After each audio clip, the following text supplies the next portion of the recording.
a telenovela brasileira fez pelo Brasil o que Hollywood fez pelos Estados Unidos.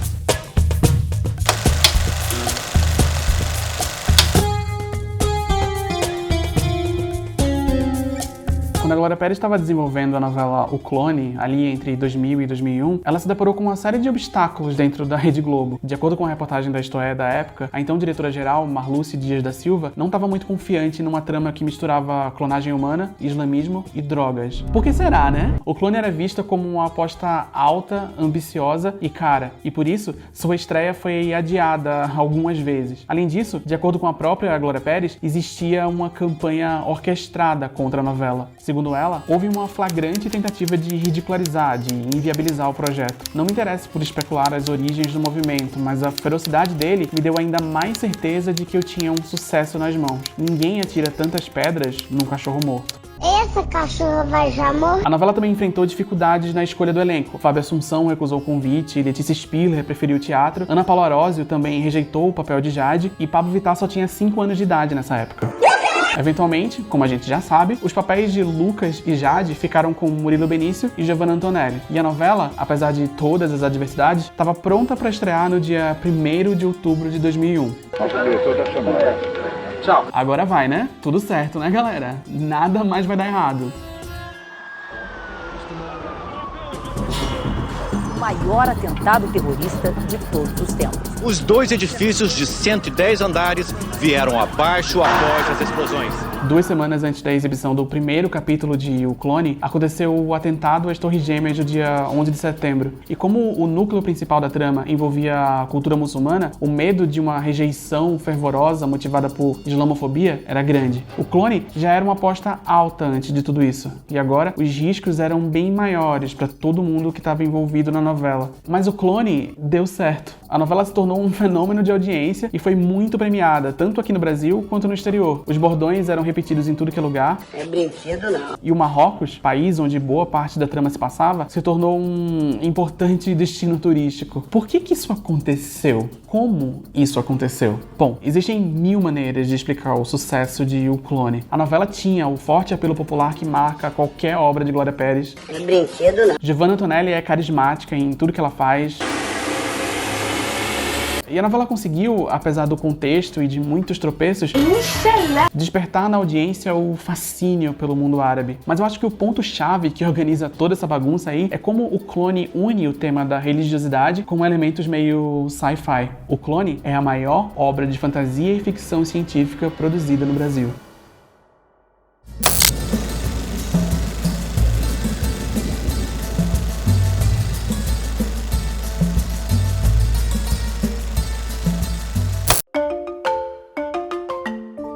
Quando eu digo que O Clone é a maior obra de fantasia e ficção científica produzida no Brasil, tô falando que é a maior mesmo, não exatamente a melhor. Eu tô falando de impacto e relevância. E essa novela teve um impacto enorme no Brasil, na nossa história, na nossa economia e na nossa imagem lá fora. E eu vou falar um pouco sobre tudo isso. Mas pra começar, eu preciso falar um pouquinho sobre gênero. Não esse tipo de gênero, eu tô falando de outra coisa. Parte 1, gênero.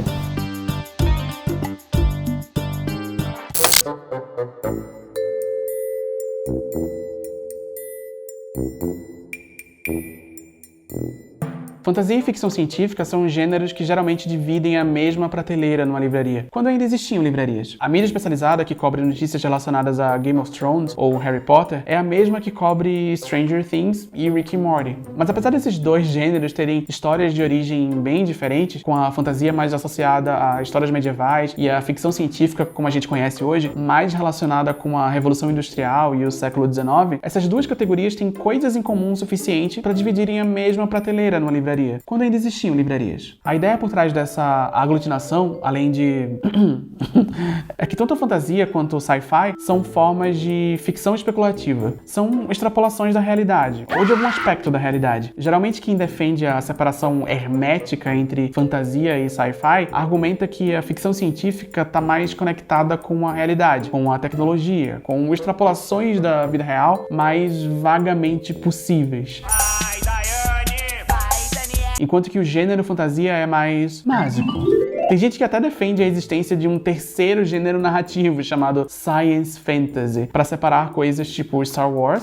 For my ally is the Force. Its energy surrounds us and binds us. Mágica de Interstellar, que em tese seria mais real e mais legítimo. Hard sci-fi, apenas para homens. Mas a questão pra mim é que toda forma de ficção especulativa, mesmo a mais hard sci-fi, apenas para homens, envolve alguma extrapolação da realidade. Interstellar, Game of Thrones, Admirável Mundo Novo, Matrix, De Repente 30, O Clone. A separação entre os gêneros, assim como qualquer discussão sobre gêneros narrativos, depende do contexto da conversa. E existem diversos contextos onde realmente é importante separar fantasia de sci-fi. Para os assuntos que eu quero abordar aqui, personagens e temas de uma história específica, eu não estou muito interessado nas diferenças entre ficção científica e fantasia, mas sim nas semelhanças. Harry Potter é igual a Interstellar, que é igual a De Repente 30, que é igual a Game of Thrones, que é igual a Matrix, que é igual a De Pernas pro Ar 1, 2 e 3. Brincadeira, se bem que todas essas histórias são extrapolações da realidade. E se magia fosse real? E se viagens interplanetárias acontecessem de verdade? E se fantasias medievais fossem conduzidas por interesses políticos complexos e realistas? E se Jennifer Garner existisse? E se o mundo que a gente conhece fosse uma simulação? E se Ingrid Guimarães ficasse paralisada na mesma exata posição por 3 filmes consecutivos? Ficção especulativa. Brincadeira. Se bem que eu tô falando tudo isso só pra dar um contexto, pra que eu possa dizer com segurança que sim, a novela O Clone é uma ficção especulativa, é uma extrapolação da realidade e é uma mistura meio doida de ficção científica e fantasia. É uma história que pergunta o que aconteceria se um ser humano fosse clonado. O processo de clonagem, retratado na trama, é mais ou menos verossímil e é conduzido por um geneticista num laboratório. Mas a autora usa a clonagem para discutir Deus, religião e espiritualidade, ciência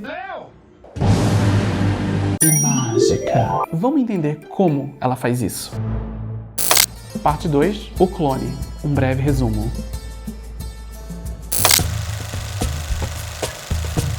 É meio difícil resumir a trama de O Clone porque foi uma novela gigante com dezenas de personagens e 221 capítulos que perpassavam décadas e países diferentes. E as pessoas ainda reclamam de Senhor dos Anéis, né? Mas eu vou tentar resumir. Vamos ver se eu consigo. Vamos ver no que vai dar. A história de O Clone começa quando Leônidas e seus 2 filhos gêmeos, Diogo e Lucas, viajam de férias para o Marrocos junto com o geneticista Albieri, que é padrinho de Diogo. No meio da viagem, Diogo briga com o pai, volta para o Brasil e morre, deixando toda a família devastada. Enquanto isso, Lucas se apaixona por Jade, uma brasileira muçulmana de 19 anos, que depois da morte da mãe se muda para o Marrocos para viver com seu tio Ali, que é muçulmano, super religioso e conservador nos costumes. O amor de Lucas e Jade se torna impossível por causa das diferenças culturais e o conservadorismo das 2 famílias. Ambos acabam se casando contra a vontade com outras pessoas, mas sempre mantendo a lembrança do amor perdido. Enquanto isso, Albieri, lembra dele? Ainda abalado pela morte do afilhado, coleta células de Lucas em segredo com o plano de criar um clone, numa tentativa meio esquisita de trazer o afilhado de volta à vida. As células são usadas para inseminar Deusa, interpretada por Adriana Lessa, uma mulher que estava na clínica de Albieri para fazer uma inseminação artificial, mas acabou dando à luz, sem saber, ao terceiro Murilo Benício da novela, o mais bronzeado dos 3. Anos depois, Jade volta ao Brasil e vive um triângulo amoroso com Lucas, sua paixão do passado, e o clone dele, Léo, que agora tem a idade de Lucas quando ele e Jade se conheceram. Se bem que ela ainda tá casada, né? Então acho que seria um quadrado, na verdade. Mas o Lucas também tá casado. Então seriam... Como é que chama quando tem 5? Spice Girls, Power Rangers, Rouge. Eram 5 Rouge? Eu não sei contar. Drama, babados, repercussões. Eventualmente, no fim da novela, Lucas e Jade vivem felizes para sempre e Léo, o clone, desaparece nas areias do Saara. Eu omiti um monte de coisa da novela porque eu quis focar no que realmente vai ser relevante para esse vídeo. Então imagina que no meio de tudo isso teve uma grande trama envolvendo drogas, uma batalha judicial pela paternidade de Léo, porque tecnicamente ele é filho de Leônidas, Vera Fischer pedindo um técnico, muitos bordões, Dona Gilda, mais bordões, conflitos culturais e muita, mas muita cena de Murilo Benício encarando o horizonte. Mas ok, vamos falar do que realmente importa. Que foi essa que acabou de acontecer? O Clone é uma história de amor, um amor impossível que atravessa fronteiras e décadas. Mas o Clone também é a história de uma família devastada pela morte de um ente querido. Todos esses personagens são muito frustrados pelos traumas e pelas escolhas que eles fizeram no passado. É o amor que Lucas e Jade não conseguiram viver, o filho que morreu antes de viver a vida que o pai sonhou pra ele. Toda essa galera devia estar na terapia. Então quando esse personagem, o Clone, surge na trama, ele desestabiliza todo mundo. Primeiramente por causa do bronze babado, mas também por causa do que essa pessoa representa. Pro Lucas, ele é uma janela pro passado, pra uma época em que ele era jovem e fez as escolhas das quais ele se arrepende hoje. Eu só queria nascer de novo. Metáfora. Pro Leônidas, o filho que ele perdeu. Eu sei que ele não é o Diogo, mas ele é igual ao Diogo. Pra Jade, uma nova chance de reviver a paixão que ela foi privada de ter. Eu não sou o Lucas, eu sou o Léo. A função desse personagem na trama é confrontar esse povo todo com o passado. E é isso que eu quero dizer quando eu falo que, em termos de tema e personagens de uma história, ficção científica e fantasia são a mesma coisa. E eu vou explicar meu ponto, através de uma dança do ventre interpretativa. Parte 3. Extrapolando a realidade. No decorrer dessa trama, o Léo, o Clone, é retratado como um ser que não pertence a esse mundo. Ele não consegue se conectar com os pais, ele parece ter uma conexão espiritual com a Jade, uma pessoa que ele nunca conheceu. É impossível entender de onde vem esse bronze e tem um certo misticismo ao redor desse personagem que persiste até o último capítulo, quando Léo e Albieri desaparecem no deserto, como se estivessem indo embora do mundo. Um mundo ao qual Léo nunca realmente pertenceu. Eu passei a vida inteira procurando você. E tudo isso é uma extrapolação da realidade. A gente não sabe o que é que significa ser um clone. Eu não sou um clone. Eu acho que eu não sou. A Glória Pérez trata a clonagem como algo de outro mundo, como um negócio fantástico e místico. E ela usa esse elemento fantástico e místico para explorar os conflitos emocionais dos outros personagens, o que é exatamente o que acontece em quase toda a história de fantasia ou de ficção científica. I don't believe it. That is why you fail. Harry Potter, Interstellar, De Repente 30. É por isso que eu costumo dizer que não importa se Albieri é um geneticista ou um feiticeiro. Inclusive seria incrível se Albieri fosse um feiticeiro. Plim!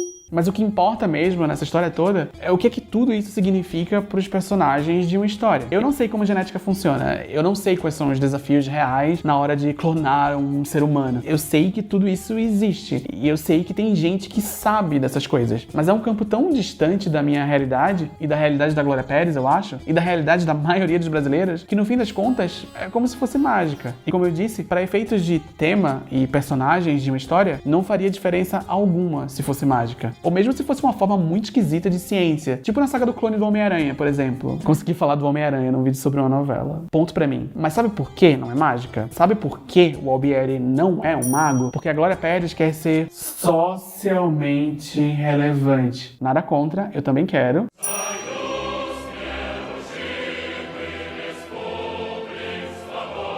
Tomar os meus produtos.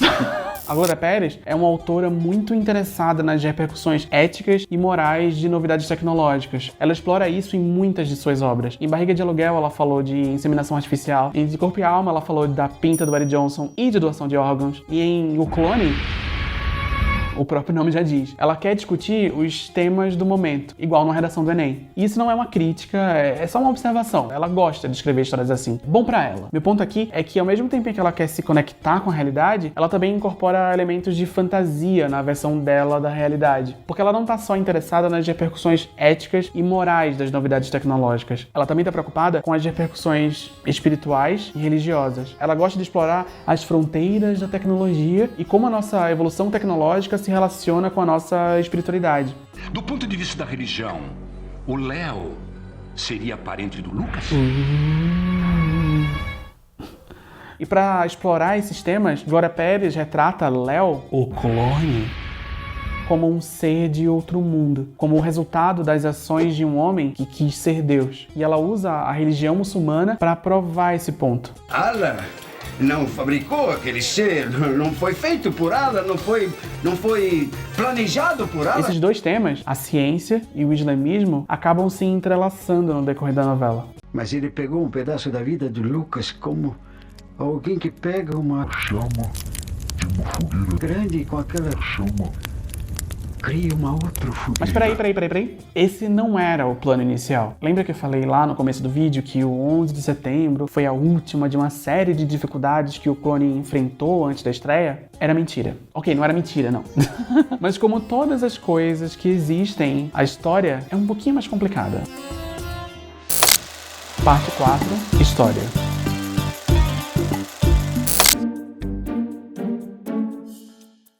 O novo, minha gente, não é criar um Estado cada vez mais gigantesco e ineficiente, como fez a ditadura militar durante tantos anos. Um Estado que domina a vontade e liquida com a liberdade das pessoas.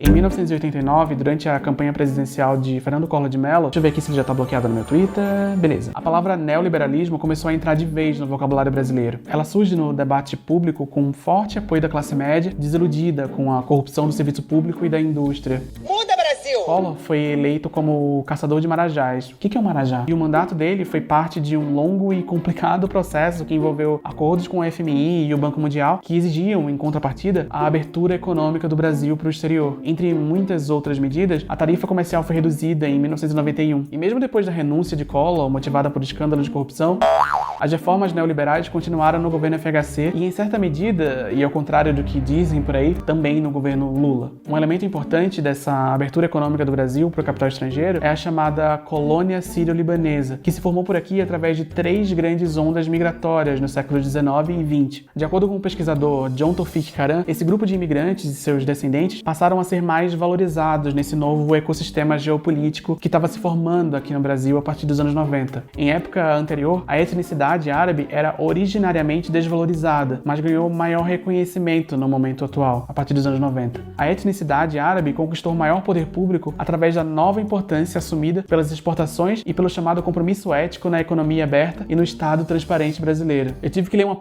de um livro para fazer esse vídeo. E isso, é claro, é um panorama genérico da experiência migratória árabe no Brasil. Esse assunto é bem mais complicado que isso. Eu só tô mencionando, resumidamente, por motivos de contexto. Além disso, eu não sou árabe, eu não tenho ascendência árabe, eu não sou imigrante nem muçulmano. Eu não tenho essa vivência de islamofobia ou de xenofobia aqui no Brasil. O ponto que eu tô tentando mostrar aqui é o reposicionamento político dos imigrantes árabes nesse novo momento econômico brasileiro pela lógica neoliberal.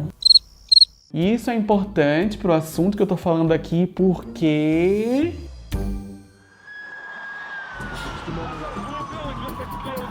O maior atentado terrorista de todos os tempos. Os 2 edifícios de 110 andares vieram abaixo após as explosões. O atentado às Torres Gêmeas, em 11 de setembro de 2001, criou um ambiente de tensão entre os imigrantes árabes e seus descendentes aqui no Brasil. O medo de uma represália era bem forte e bem real. No dia 14 de setembro de 2001, 3 dias depois do ataque em Nova York, o consulado da Síria no Brasil e a Câmara de Comércio Árabe Brasileiro receberam ameaças de bombas. O temor pelo crescimento da onda de xenofobia em relação à comunidade árabe era grande e criou uma situação sem precedentes para essas pessoas que viviam aqui. O mundo, e também o Brasil, se tornaram um lugar mais perigoso para eles. E é nesse contexto que surge o clone.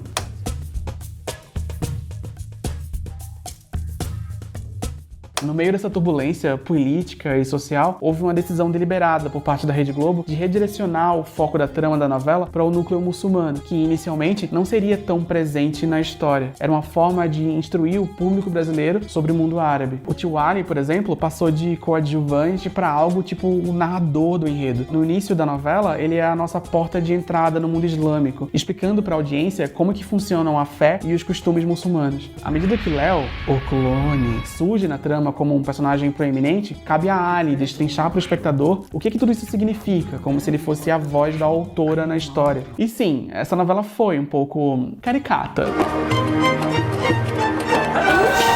Tudo nela era muito exagerado. O romance, a comédia, a representação da religião muçulmana, tem muita cena esquisita. É muito difícil assistir tudo isso hoje. Muito difícil. Mas apesar de tudo isso, o clone é vista por estudiosos como uma representação, em geral, positiva da religião muçulmana. Principalmente dado o contexto da época em que a novela foi pro ar. É importante relembrar que o clone estreou literalmente 2 semanas depois do atentado às Torres Gêmeas. A novela foi responsável por, em certa medida, apaziguar essas tensões aqui no Brasil. Ela reforçou o mito da democracia racial e ajudou a solidificar a imagem ficcional do Brasil no exterior como um lugar de diversidade e tolerância. Allegedly. À medida que o noticiário internacional chamava a atenção para a problemática do terrorismo islâmico, a televisão brasileira mostrava, no horário nobre, o Islã sob outro olhar. A própria emissora parecia atuar de forma contraditória, pois dava grande destaque à questão do terror em seu maior telejornal e, imediatamente depois, transmitia o Clone, mostrando os muçulmanos não como violentos terroristas, mas como uma cultura que podia se representar bem mais aberta e tolerante. O Corão diz que quem tira a vida de um homem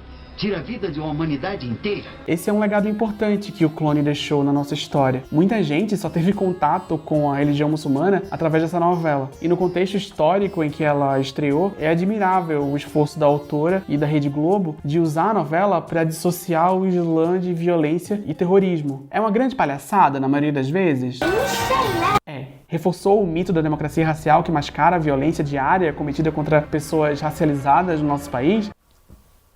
Talvez. As coisas são complexas, beleza? Eu sei que Glória Pérez publicou um vídeo suspeito uma vez no Facebook, depois disse que não foi ela, e ela também não declarou voto em 2018, e todo mundo sabe o que isso quer dizer, né? É complicado, é complexo, são muitas nuances. O Clone é uma história sobre traumas e escolhas passadas que assombram o presente. Todos esses personagens são frustrados pelas decisões que eles tomaram anos antes. O casamento sem amor, o filho que morreu, o bronzeamento artificial questionável. Mas a trama oferece, através de um elemento meio sci-fi, a chance dessa galera de fazer novas escolhas e de traçar um novo futuro. É uma história que serve também como metáfora para o contexto histórico onde ela surgiu. O atentado às Torres Gêmeas poderia ter inviabilizado completamente essa novela, mas a emissora optou por abraçar um tema difícil e apontar uma alternativa para o futuro depois de uma tragédia sem precedentes que mudou drasticamente o mundo e principalmente a vida de pessoas de ascendência árabe. O Clone hoje é a 5ª novela brasileira mais vendida da história. Ela foi exportada para 91 países e em 2010 a Telemundo produziu uma adaptação chamada El Clone. O impacto da obra de Glória Pérez na nossa cultura, na imagem do Brasil no exterior e até mesmo indiretamente na nossa economia é imensurável. E como eu disse, o elemento sci-fi é crucial nessa história toda. É o Léo, o Clone, que amarra a trama. Ele é a metáfora dos conflitos emocionais da família de Leônidas e do amor impossível entre Lucas e Jade. Ao mistificar a clonagem em si, a Glória Pérez consegue traçar um paralelo interessante com a religião muçulmana e fazer essa bagunça toda parecer uma história só. É um grande feito. Deve ter dado um trabalho. Não é à toa que é a maior obra de fantasia e ficção científica produzida no Brasil, né?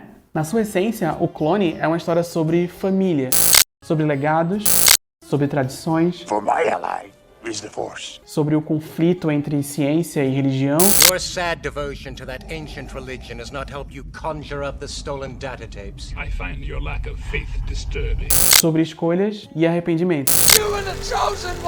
E tudo isso com um elemento meio fantástico, que às vezes tem um pezinho na ficção científica. Midichlorians are a microscopic life form that resides within all living cells. E às vezes na fantasia, For my ally is the Force. sendo o resultado final uma mistura inusitada entre os dois gêneros. Eu acho que isso me lembra alguma coisa.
E aí, gente, tudo bem? Olá a todos, muito obrigado por ter assistido ao meu vídeo. Eu queria falar só uma última coisa sobre esse vídeo. Primeiro, que eu espero que vocês tenham gostado. E segundo, que o motivo de eu ter feito ele é que eu queria discutir algumas outras coisas que, na verdade, eu não discuti nele. A ideia da Glória Pérez de mistificar a clonagem, de mistificar um clone, ela tem algumas consequências. E essas consequências, elas falam muito sobre algumas questões muito brasileiras. Questão da maternidade e questões raciais. E essas questões aqui, eu não consegui discutir nesse vídeo, porque elas vão ser discutidas na parte 2 desse vídeo. Porque esse vídeo vai ter uma parte 2. E eu espero que vocês assistam. Muito obrigado.